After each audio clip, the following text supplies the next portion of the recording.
ದೆಹಲಿಯಲ್ಲಿ ಮೂವರು ವಿದ್ಯಾರ್ಥಿಗಳು ಬೇಸ್ಮೆಂಟ್ ನೀರಿನಲ್ಲಿ ಮುಳುಗಿ ಮೃತಪಟ್ಟ ಬಳಿಕ ಎಚ್ಚೆತ್ತಿರುವಂತಹ ದೆಹಲಿ ಆಡಳಿತ 13 ಕೋಚಿಂಗ್ ಸೆಂಟರ್ಗಳಿಗೆ ಬೀಗ ಜಡಿದಿದೆ. ಅಲ್ಲದೆ ರಾತ್ರಿಯಿಡೀ ವಿದ್ಯಾರ್ಥಿಗಳು ಪ್ರತಿಭಟನೆ ನಡೆಸಿದ್ದಾರೆ. ಸುದ್ದಿಯನ್ನು ನೋಡೋಣ. ಮರಣ ಮಳೆ ನ್ಯೂಸ್ ಟಾಪ್ 9 ನಲ್ಲಿ.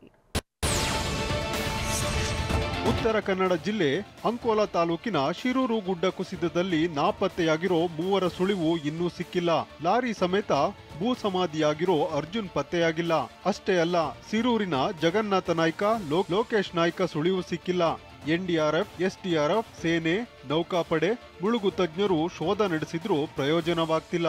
ಗುರುತಿಸಲಾಗದ 5 ಪಾಯಿಂಟ್ಗಳಲ್ಲಿ ಕಲ್ಲು, ಮಣ್ಣು, ಬಂಡೆ ಹೊರತುಪಡಿಸಿ ಏನೂ ಕಂಡಿಲ್ಲ. ಹೀಗಾಗಿ ತಾತ್ಕಾಲಿಕವಾಗಿ ಶೋಧ ಕಾರ್ಯಾಚರಣೆ ಸ್ಥಗಿತಕ್ಕೆ ನಿರ್ಧರಿಸಲಾಗಿದೆ.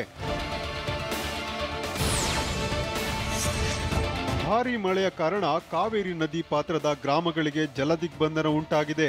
ಚಾಮರಾಜನಗರ ಜಿಲ್ಲೆ ಕೊಳ್ಳೇಗಾಲ ತಾಲೂಕಿನ ದಾಸನಪುರ ದೇವಸ್ಥಾನ ಮೆಟ್ಟಿಲು ಸಂಪೂರ್ಣ ಮುಳುಗಡೆಯಾಗಿದೆ. ಜೊತೆಗೆ ಸತ್ಯಗಾಲ ಸಂಪರ್ಕ ಸೇತುವೆ ಭಾಗಶಃ ಮುಳುಗಡೆಯಾಗಿದ್ದು ಜನ ಆತಂಕದಲ್ಲಿದ್ದಾರೆ. ಮುಂಜಾಗ್ರತಾ ಕ್ರಮವಾಗಿ ಜಿಲ್ಲಾಡಳಿತ ಬ್ಯಾರಿಕೇಡ್ ಅಳವಡಿಸಿದೆ. ಕಾವೇರಿ ನದಿ ನೀರು ರಭಸವಾಗಿ ಹರಿಯುತ್ತಿರುವ ಹಿನ್ನೆಲೆ ಎಚ್ಚರಿಕೆ ವಹಿಸಲಾಗಿದೆ.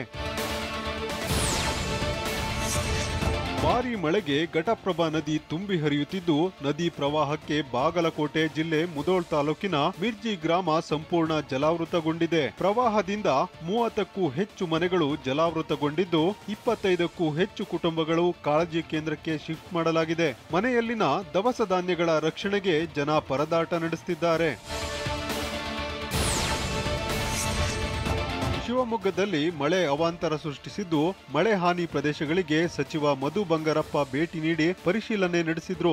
ಶಿವಮೊಗ್ಗದ ಸವಾಯಿಪಾಳ್ಯದಲ್ಲಿ ಇರೋ ಮಸೀದಿ ತಡೆಗೋಡೆ ಕುಸಿದಿದ್ದು ಸಚಿವ ಮಧು ಬಂಗಾರಪ್ಪ ಪರಿಶೀಲನೆ ನಡೆಸಿದ್ರು. ಬಳಿಕ ಮಾತನಾಡಿದ ಸಚಿವರು ಜಿಲ್ಲೆಯಲ್ಲಿ ಮಳೆಯಿಂದ 145 ಮನೆಗಳಿಗೆ ಹಾನಿಯಾಗಿದೆ ಅಂತ ಹೇಳಿದ್ರು. ಕೆಲವೆಡೆ ತುಂಗಾ ನದಿ ನೀರಿನಿಂದ ಮನೆಗಳು ಜಲಾವೃತವಾಗಿವೆ. ಜನರ ಸುರಕ್ಷತೆಯನ್ನ ಕಾಪಾಡುವ ನಿಟ್ಟಿನಲ್ಲಿ ಕ್ರಮ ಕೈಗೊಳ್ಳಬೇಕು ಅಂತ ಹೇಳಿದ್ರು.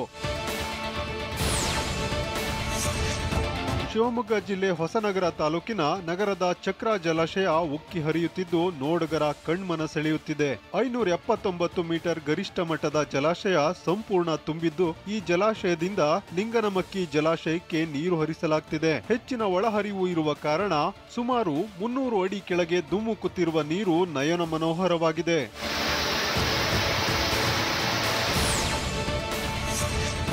ಇಂದು ಕೆಆರ್ಎಸ್ ಮತ್ತು ಕಬಿನಿ ಡ್ಯಾಂಗೆ ಸಿಎಂ ಸಿದ್ದರಾಮಯ್ಯ ಹಾಗೂ ಡಿಸಿಎಂ ಡಿಕೆ ಬಾಗಿನ ಸಮರ್ಪಿಸಲಿದ್ದಾರೆ.